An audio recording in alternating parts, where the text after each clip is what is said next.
closer to me. Now it's asking you for a stream key. This is basically just a private string of numbers that Twitch gives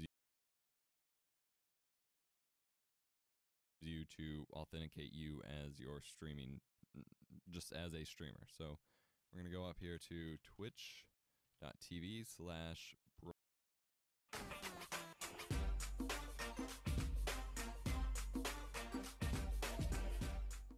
Man, these tits are the realest. Tits are the realest. You want me to bounce my titties? These actually aren't fake, believe it or not. I think it's more so the shirt. They look a little fake when I stand up. Man, I have nice titties. I bet you, you know why I probably have nice titties? I'll tell you why. Mom, you gave birth to twins, and it's like, isn't it, it's hereditary, it's a hereditary thing, like, the chance to have birth twins. So maybe I have big titties because there's a large chance of me having twins. When you fuck, do you use your boobs as buns? I'm sorry, could you repeat the question? I don't understand what that means. I don't...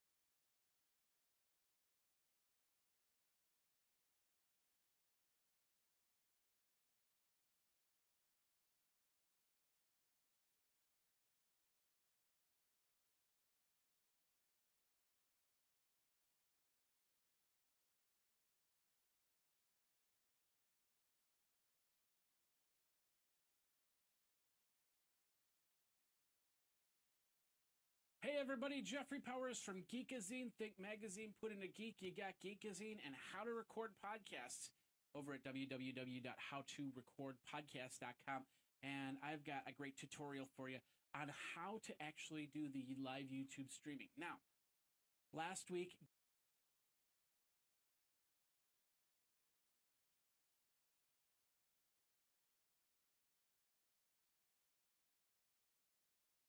All right. Here we go. Here we go. Here we go now.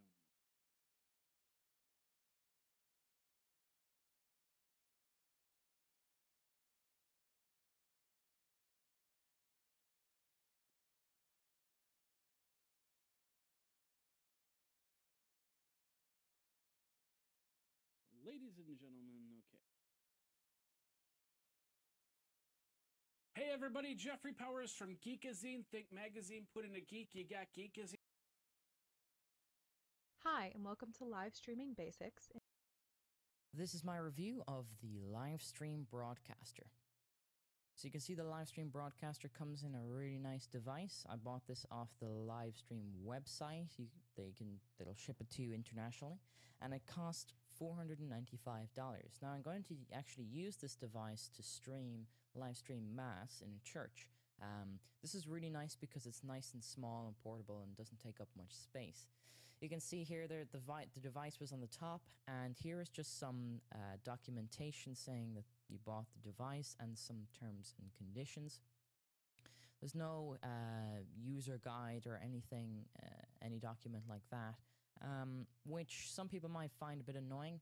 The only instructions you get are the instructions that are on the side of this box here, the accessories box. But it is very straightforward to use anyway.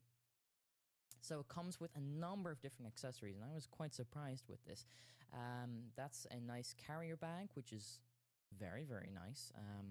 So to protect it when you're on the move, because if you're using a device like this, you're obviously going to be traveling. They've also included international chargers, charging adapters. You've got European ones, you've got UK and Ireland, and you've also got the US in there as well. This is really nice, and they've really thought about, you know, who's going to be using this device. They also included a small Ethernet cable, which isn't too handy, but it's nice that they included one nevertheless. And you can see there's the power brick. You just very easily snap the right adapter in there if you want. Takes a little bit of actually screw in, and there's a live stream sticker if you're interested in doing some free advertising for a live stream. So here you just screw the little adapter into the camera mount, and on the other end is like a shoe. So if you're using a professional camera that has a mount for like an external flash, like on a DSLR or a shotgun microphone, you can use that adapter. It's got an OLED display on it there that you can see. It's not the biggest display in the world, but you don't really need a big display on a device like this. Really, really nice. On the back, you've got the HDMI input, the line plugged in, and it's got a really nice magnetic back to give you access to the top part of the device where the batteries are stored. You can put 3 AA batteries into it and power it off battery life for about 3 hours live stream, say, which is quite good when you think about doing a live stream for 3 hours. You probably won't be doing a live stream for 3 hours. So the device itself it's very, very nice. It's very small. It doesn't look that small in this shot here, but it is actually a very small device, and it's covered in this kind of very rubberized material. It's very, very nice. So you can see here, I just plugged in the power and the Ethernet cable into the device, and I am also going to plug in the HDMI cable into it. I'm using a camera here, which is the Canon Legria HF-R205. Now, this camera I would highly recommend. I don't think they make them anymore, but there's a successor to it, which is the R306. A brilliant camera, and it's got clean HDMI output, so you don't get any of the menu items on the output, which is really important when you're using a device like this. I was actually quite lucky when I was choosing the camera, because at the time I just needed a camera and I didn't really think about the clean HDMI output. This is probably one of the cheapest cameras you can get with a clean HDMI output, because most cameras with clean HDMI are much more professional or more expensive cameras. So you can see here I'm booting up the device. Takes a little while just to start up and get going, and then it asks you to put in some information or to connect to the internet. This has got Wi-Fi, Ethernet, and also you can stick a 3G or 4G dongle in there. So I tried to connect through DHCP, and I don't think it just didn't work using DHCP. I think because my router doesn't support DHCP 6, it's only DHCP 5, so it couldn't automatically get the settings, so I had to manually put in the settings, which was a little bit annoying, but I suppose my router isn't the most up-to-date. So I was connecting through the Ethernet, and I just went into manual mode, and I put in the IP address first, and then it asked me for the subnet mask, so I put that in. Just had to put it all in manually, and also I had to put in the router IP,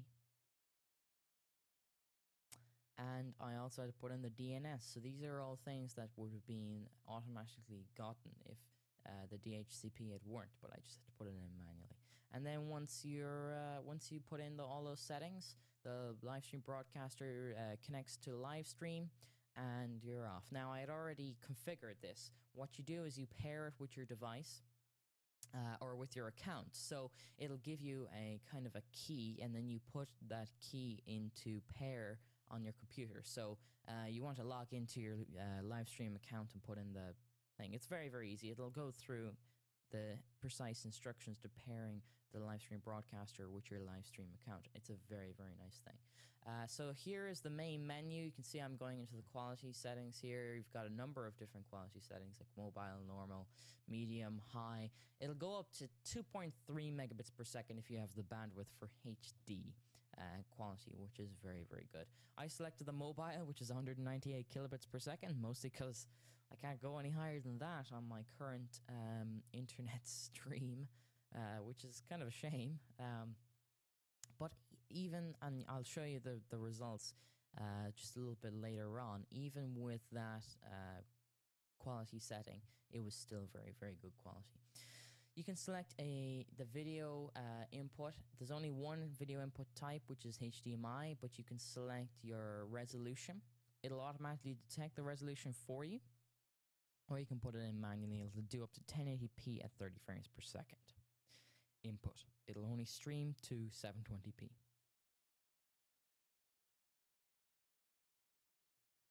And then you can also select the aspect ratio. It'll automatically do that, but if you're having a little bit of an issue, you might want to set the aspect ratio manually. You can also select your audio input. Now, this is something that's really cool. You can select the audio source from the HD.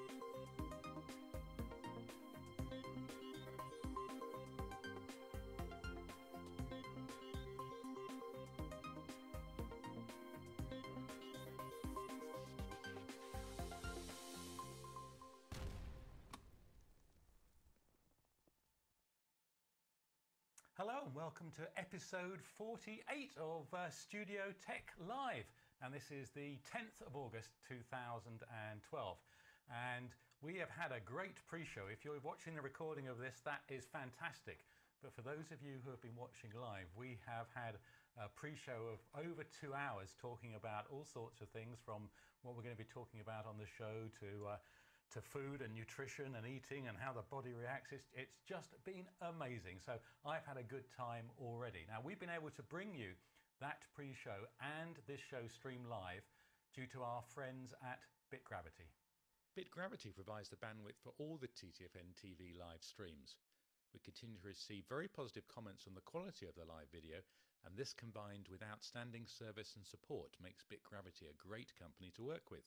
So if you're looking for someone to help with your live streaming requirements, check BitGravity out at www.bitgravity.com.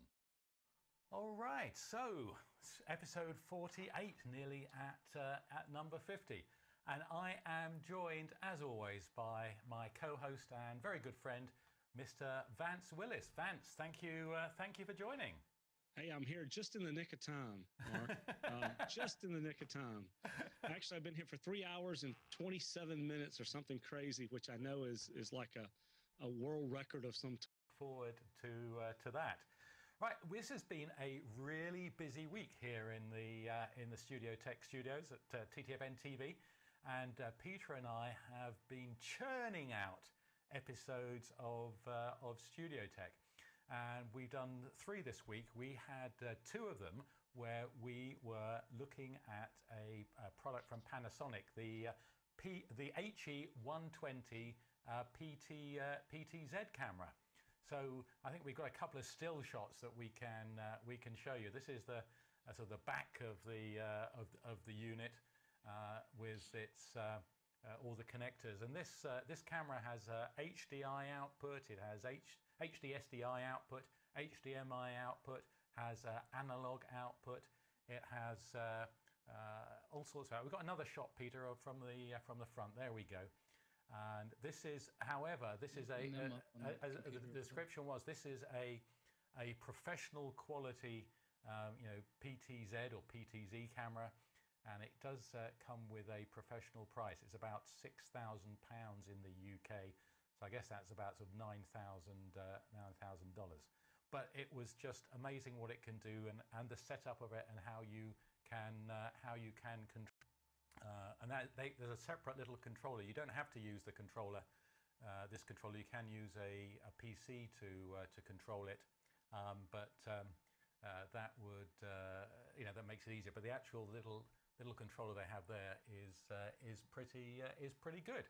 So that's what we did. There were 2 episodes of Studio Tech. If you haven't, one is on the PTZ, and then we introduced a guy called Ray Conkling of Terranex, and Ray is sort of the GM of Terranex. Terranex were taken over by Blackmagic back in December 2011, and they have announced some video processor upscalers, up, cross, down, whatever scalers, and Ray was taking us through some of the technology behind it, and it was just incredible. We weren't demonstrating the product; we were really just talking about it. There's one just shot of one of the models, but it's a really interesting interview. And I not only got to talk to him during the interview, but talked to him obviously before and after, and it was absolutely fascinating. So if you're interested in hearing some of the technology and the fact that it has, I think, 3,000 processors, each processing an individual pixel at any one time, it is very, very interesting. So Vance, I don't know if you had a chance to catch. I think you looked at the Panasonic videos.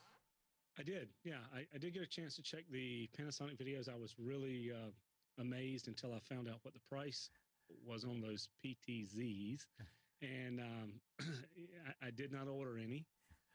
Not 4, not 3, not 2, not 1, 0 was the correct answer. Not yet. 0. I really liked them. They were amazing. You know, the doctor we had on a few weeks ago has the Vadio version of that. I don't think it's quite as expensive, but that Panasonic was amazing quality. And yeah, I wanted it until I heard how much they cost, and I just said, "Well, I just got to stop. Yeah, just can't justify that." But man, are those things amazing! Because you're right. Without a camera operator, having the control, you have multiple controls: software, hardware, basic hardware, complex hardware controls. Those things were just amazing. Yeah, I mean, it was, and in the second episode, we actually get to some of the technical configuration stuff, and I mean, there is just so much that you can configure. I mean, they are.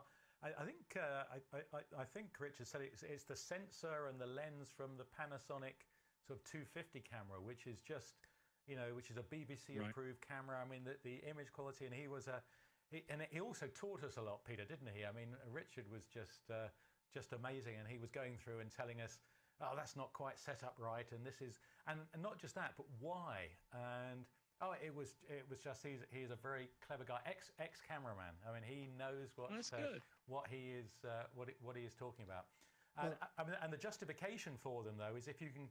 Is twofold, I guess. One is if you need to put a camera somewhere where you can't get a cameraman because they are, a pretty small, unit. But secondly is, if you're paying a cameraman $250 or what's that, $400 a day or whatever it is, $500 a day, you don't have to do many days to save the cost of the units. That's right. So, but it was I agree, a fantastic product. And Peter and I were saying earlier, when we were adjusting the cameras in here, we were saying, wouldn't it have been great just to... Well, the nice thing was, with one of those desks that would control all 4 cameras in here, the only trouble is I would need